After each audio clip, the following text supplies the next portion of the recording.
Welcome to Meghan and Harry Tales, the podcast where we dig past the headlines and call out the hypocrisy around the Duke and Duchess of Sussex. I'm Adrian, and today we're diving into a fresh pile of tabloid spin courtesy of The Sun. Apparently, Meghan and Harry are now money-mad for trying to make a living. That's right, working, building brands, launching projects, raising a family. It's all just too much for these royal experts to handle. Let's get into it. In our world, we often observe fascinating behaviours and patterns, both in nature and in society. When we look at the public narrative around the Duke and Duchess of Sussex, we see a story told with passion and fury. But is this story fair? Is it a true reflection of reality or something else? Headlines shout with indignation, painting a picture of disappointment and disapproval. Yet the world of royalty and media is far from simple. It's a web of relationships, unspoken rules, and powerful forces. To understand what's happening, we must look at the entire system and the motivations of all involved. Accepting the loudest voice as truth is not enough. Like a naturalist, we should quietly observe and draw our own conclusions. The constant criticism is overwhelming by design, creating a current that's hard to resist. But under pressure, people adapt, finding new ways to exist and communicate outside the norm. This isn't a story of failure, but of evolution and courage. New paths are always met with resistance from those who prefer the old ways. So let's set aside heated emotions and approach this as observers, not judges. We'll examine actions, reactions, and the environment to understand the real reasons behind the negativity. Is it about protecting an institution, or about who controls the story and profits from it? One persistent criticism of the Duke and Duchess is their pursuit of financial independence. Royal experts frame this as a betrayal, a vulgar departure from duty, yet earning a living is seen as responsible almost everywhere else. Ironically, the same media that criticises them profits from their every move. Headlines, articles and debates about Meghan and Harry generate revenue and keep the outrage cycle alive. The Sussexes have become a lucrative industry for their critics. They're condemned for participating in a system that exploits their story for profit. Every action is framed negatively to keep the controversy going. Their independence threatens a system built on control and compliance.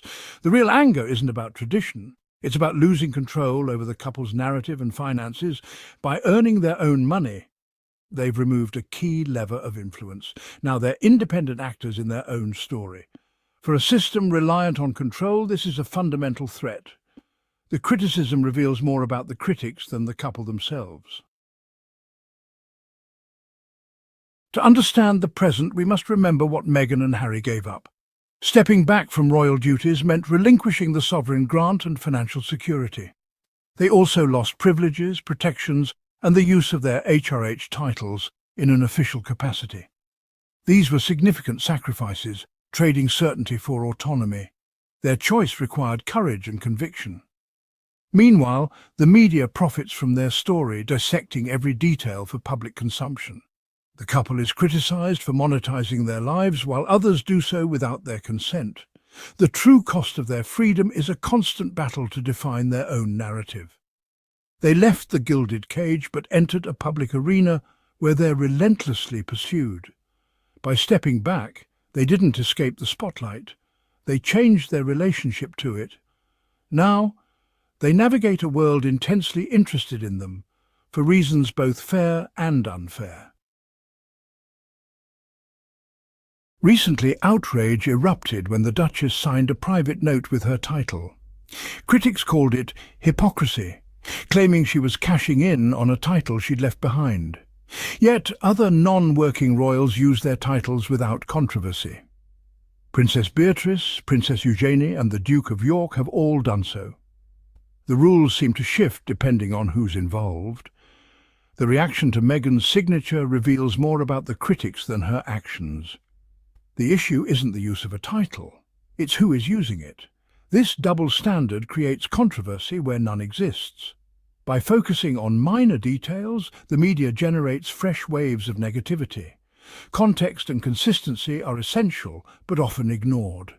Meghan's gesture was personal, not commercial or official. The fury was disproportionate, another example of relentless unfair scrutiny. The system seems determined to find fault in her every action.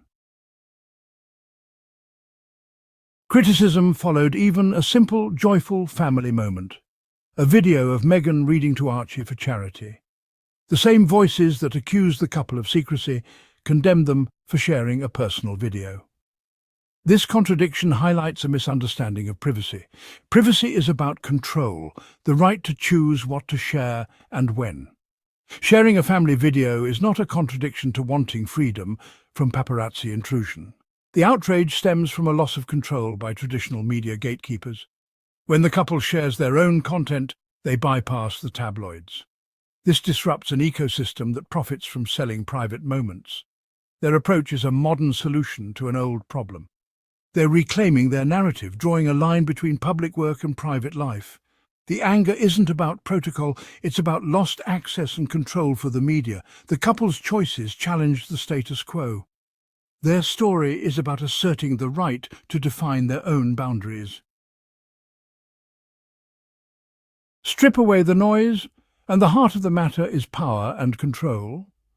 The monarchy and media have long operated on unspoken rules and compliance. The story is told by the institution. Members are expected to play their roles. Meghan and Harry challenged this by stepping back and speaking in their own voices.